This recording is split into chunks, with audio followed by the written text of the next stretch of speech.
Mi hermano me robó todo, y mi madre lo ayudó a hacerlo.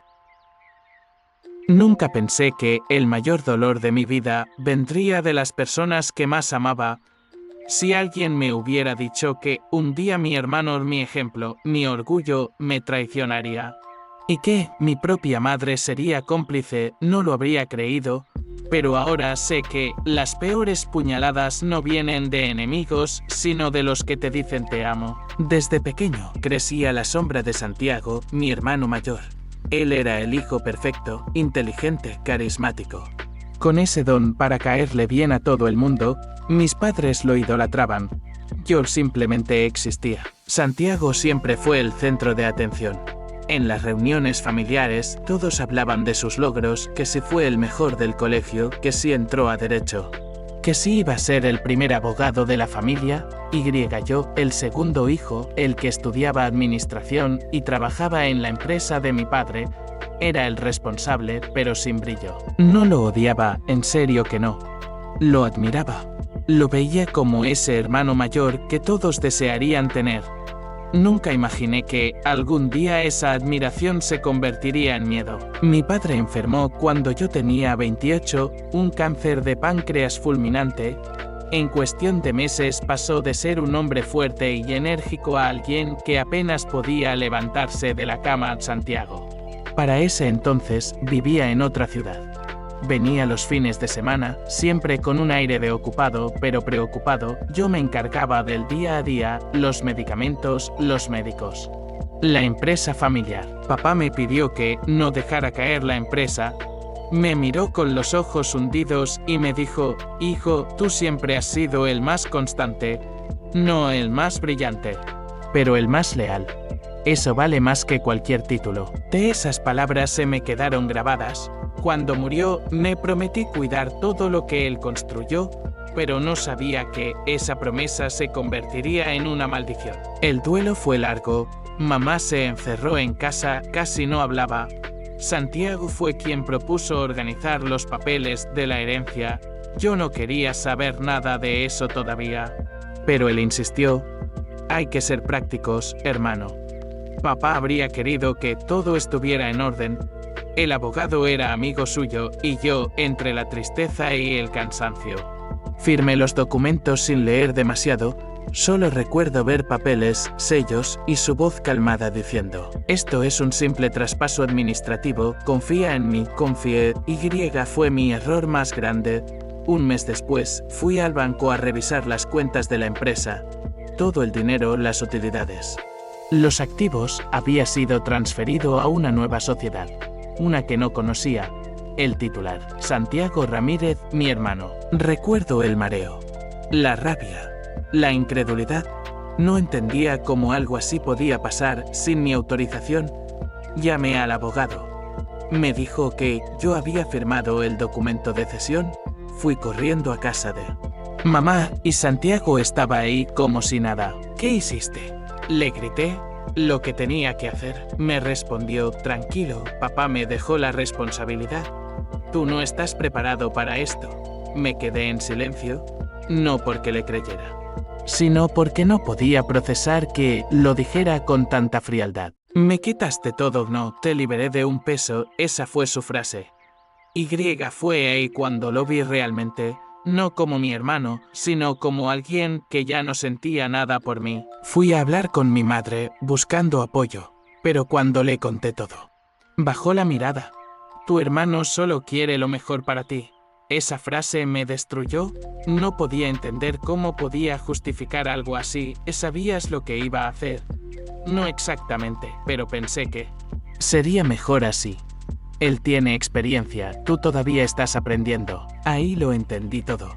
No fue solo la traición de Santiago, fue la complicidad silenciosa de mi madre. Desde ese día dejé de ir a casa. Ellos dejaron de buscarme. Los meses siguientes fueron un infierno. Santiago tomó control de la empresa, despidió a varios empleados antiguos, cambió todo. Yo, que había trabajado ahí toda mi vida, quedé fuera. Intenté buscar empleo, pero curiosamente, las puertas se cerraban. Luego descubrí que él había hablado con varios contactos para evitar conflictos familiares, me arruinó profesionalmente, me dejó sin nada. Viví en un pequeño apartamento alquilado. Vendí mi auto, mis cosas. Hubo noches en las que me acostaba sin comer. Lo peor era saber que mi madre seguía visitando a Santiago cada semana, como si nada hubiera pasado. Un día, después de meses de desesperación, me miré al espejo y no me reconocí. Tenía ojeras, estaba delgado. Y mi mirada era la de alguien derrotado. Recordé las palabras de mi padre, la lealtad vale más que cualquier título. Decidí empezar de nuevo. Tomé mis últimos ahorros y abrí un pequeño servicio de mensajería local. Solo tenía una moto, una laptop vieja y una lista de contactos que no me habían dado la espalda. Trabajaba desde las 6 a.m. hasta las 10 de la noche, lento pero constante. Y con el tiempo, el negocio empezó a crecer. Contraté 2 empleados, luego 5. Aprendí lo que era ganarse algo sin deberle nada a nadie. 2 años después, recibí una llamada. Era él. Su voz temblaba. Necesito hablar contigo. Nos vimos en una cafetería. Santiago estaba irreconocible, ojeras, barba descuidada, manos temblorosas. Me contó que la empresa estaba al borde de la quiebra, mala gestión, inversiones fallidas, deudas. Había perdido casi todo. No sé qué hacer. Mamá está enferma, no quiero que se entere y ahora sí te importa lo que piense mamá. Le respondí, lloró. Por un momento. Vi al hermano que tuve de niño. Me pidió ayuda, no dinero, sino consejo. Y se lo di no por él, sino por mí, porque guardar odio es otra forma de seguir encadenado. Un mes después, mi madre me llamó, lloraba.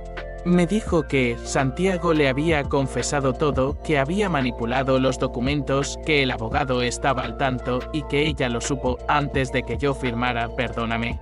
Hijo, yo solo quería que ustedes siguieran unidos. Nos destruyó. Le dije que la perdonaba. Aunque no era del todo verdad, lo necesitaba hacer para seguir adelante. Hoy, después de casi una década, tengo una empresa estable, empleados, clientes que confían en mí. No soy rico, pero tengo paz. Santiago vive fuera del país. Su alejo de todos. Mi madre y yo nos hablamos, pero hay una distancia invisible entre nosotros, una herida que nunca cicatriza. A veces la visito, le llevo flores y pan del que le gusta. Hablamos del clima, de cosas triviales, pero jamás del pasado. Ella intenta no llorar, yo intento no odiar. Hace unos meses recibí una carta. Era de Santiago, decía que estaba trabajando como consultor, que había logrado rehacer su vida y que nunca dejó de sentirse culpable por lo que me hizo. Incluía una frase que me marcó. Siempre supe que tú eras el que merecía el legado de papá. Pero no lo entendí hasta que lo perdí todo, no respondí. Solo guardé la carta, porque el perdón no siempre se dice en voz alta. A veces, solo se siente. Aprendí que la traición no viene de la maldad, sino del egoísmo, que hay personas que aman, pero aman mal. Que a veces el amor familiar duele más que cualquier enemigo.